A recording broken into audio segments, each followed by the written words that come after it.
guidelines for application security. So, when you're performing a test, you're going to need to cover everything within the scope. That's why scope definition comes up first. Your method should be convincing and persuasive, so it's always good to catch industry standards while you're testing. This will help you to be reliable. But I don't want to prevent you from applying your own methods. You need your own personal toolbox.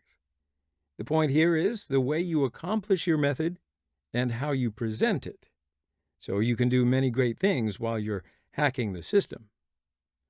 But if your method isn't clear, determinate, and reproducible, I'm sorry, this is going to impact the quality of your work. It will suffer. So let's assume that you are going to perform a pen test on an application. You may know about some of the vulnerabilities, and maybe you have many hacking tricks up your sleeve. But if you don't have at least a checklist, you're going to be stuck at the beginning. And you're going to get stuck during the test. So the questions where, when, how to start, what to do, these are going to start to plague you. So therefore, you might actually forget to go all around the scope. After gaining enough experience, you might be able to do this on the fly, but don't expect to become an expert overnight. That's going to take time. Even an experienced tester needs a base while organizing a pen test on a professional scale. So you understand what I'm saying? Having a plan is always a better way. That way you don't leave anything untested. So you follow a rigorous plan, and that'll help you to provide consistent, valuable information to the customer. So why do I go on and on about this? Because when you think about conducting a penetration test on an organization, you need to do the test according to the specification document, the testing guide, the checklist, or at least a benchmark. You aren't forced to follow a guide. However, it's going to add value to your methods and create a base for the person who will read your final report. It's also how you get a real good reputation. Now, maybe you have these kinds of plans in-house so that you can conduct security operations. Also, there are many organizations which have particular guidelines and frameworks and checklists and benchmarks and those kinds of tools to engage a web penetration test. But guess what? They were created with different perspectives. All of them will give you a new aspect of the security and web penetration testing process. But I'll tell you, there is no right answer. But the selection can have an impact on the architecture and result in a strengths and weaknesses report for the result.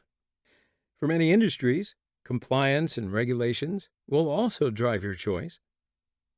But I'm not going to tell you about all of them because some of them aren't even up to date. So here I can give you two options to follow so that you can get more information about web penetration testing. The first approach is certification focused. So there are many web security certifications out there, and they have a variety of different perspectives. They can have defensive purposes, offensive purposes, and some of them can actually include SDLC and then have a mixed purpose of security. So here I'm going to show you two offensive purpose certificates that you can follow along each one of their topics while you're testing. Or you could try to get them to improve your career standing. So the first certificate is the GIAC Web Application Penetration Testing Certificate. The second one is OffSec Web Expert Certificate.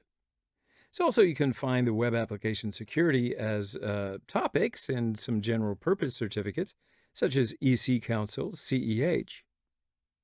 Now, the second approach is following open guides and checklists. So this way is more formal, and it perhaps can suit you best if you want to be a web penetration tester. Some of these guides are very well crafted and maintained, while others, they might have been neglected for a few years. There are also several general-purpose guides, such as ISECOMS and OSSTMM and PTES. You can always find them, and I'm sure you'll be able to understand your way through them. But guess what? Those are the neglected ones. All right, so finally, here's my point.